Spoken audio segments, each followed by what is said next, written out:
महाकष्ट मोल लेते हैं। जो व्यक्ति भक्ति नहीं करते, दुनिया भर की बकवाद करते हैं, वो आगे चलकर महाकष्ट मोल लेते हैं। कैसे? एक व्यक्ति ने दीक्षा लेने के बाद बताया कि मेरे साले ने लड़की का रिश्ता करना था, लगभग 10 लाख के सोने के आभूषण बनवाए, कीमती सामान, कपड़े, फ्रिज, एसी, मोटरसाइकिल, सिलाई की मशीन आदि लाकर रखे, जो कानून से बचने के लिए लड़के वालों के घर विवाह से 1 महीना पहले देकर आने थे, क्योंकि विवाह के समय नहीं ले दे सकते, कानूनी गलत है। यानी कानून के आधार से दहेज लेना देना गलत है, इसलिए वो बचने के लिए और सारा का सारा सामान इकट्ठा करके ले आया, और वो सामान उसने महीने भर पहले लड़के वाले के घर पर पहुंचाने थे। जिस दिन भेजने थे उसी रात्रि में 10-12 व्यक्ति आए, 4 व्हीलर लेकर गया था, सारा सामान लाद कर ले गए। यानी चोर आए और सारा सामान निकाल कर ले गए। घर वालों ने सोचा कि मंगतराम यानी साले का नाम सामान लेकर जा रहा है। सब सोते रहे। सुबह मंगतराम उठा तो घर खाली था। पता चला तो पेट पकड़कर बैठ गया। भेद भी नहीं लगा। घर गांव से बाहर की ओर था, गांव का अंतिम घर था। कर्ज लिया, इतना ही सामान फिर लाया, हाथों हाथ आगे पहुंचाया। ये गलत रीति रिवाज के कारण महाकष्ट मोल ले रखा है। ऐसी ऐसी अनेकों घटनाएं होती हैं। ये दुख सब पुराने रीति रिवाजों परंपराओं की देन है।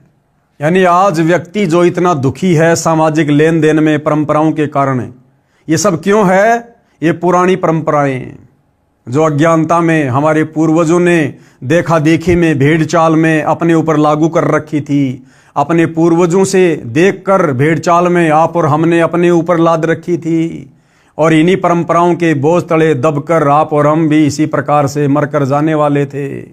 लेकिन सतगुरु रामपाल जी भगवान ने दया करी, मेहर करी, हमें सत ज्ञान से परिचित करवाया, हमें सत भक्ति प्रदान की, और इन व्यर्थ की सामाजिक परंपराओं से हमें दूर किया। ये दुख सब पुराने रीति रिवाजों परंपराओं की देन है जो हमने स्वयं लाद रखा है।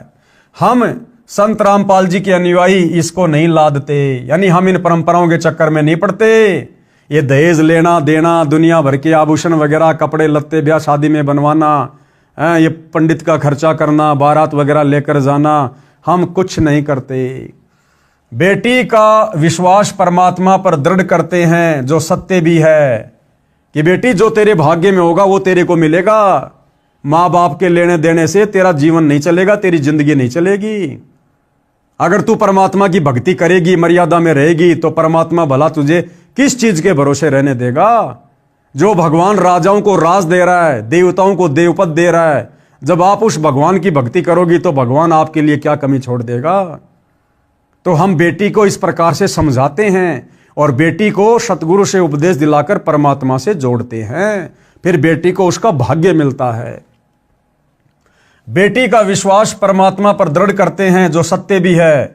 हमारी बेटियों तथा बेटों में परमात्मा के संविधान की पूर्ण रूप से समझ है। यानी भक्तों के बच्चे भी सतगुरु से उपदेश लेकर, सत्संग सुनकर परमात्मा के विधान से पूर्णतया परिचित हैं।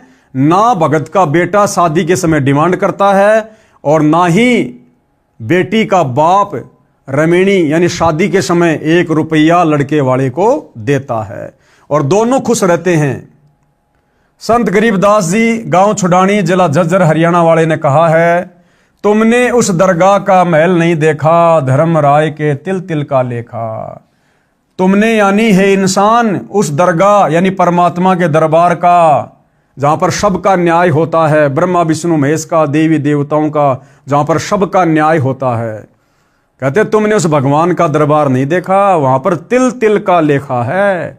अगर किसी से व्यर्थ में लिया, किसी को व्यर्थ में दिया, वो चाहे किसी परंपरा के तहत हो, चाहे किसी रिवाज के तहत हो, कहते हैं वो चुकाना पड़ेगा अगले जन्मों में। अर्थात संत गरीबदास जी ने कहा कि आपने धर्मराय यानी परमात्मा का न्यायाधीश का महल, न्यायालय नहीं देखा, जहां पर एक एक तिल यानी दाने दाने, पैसे पैसे का लेखा यानी अकाउंट होता है।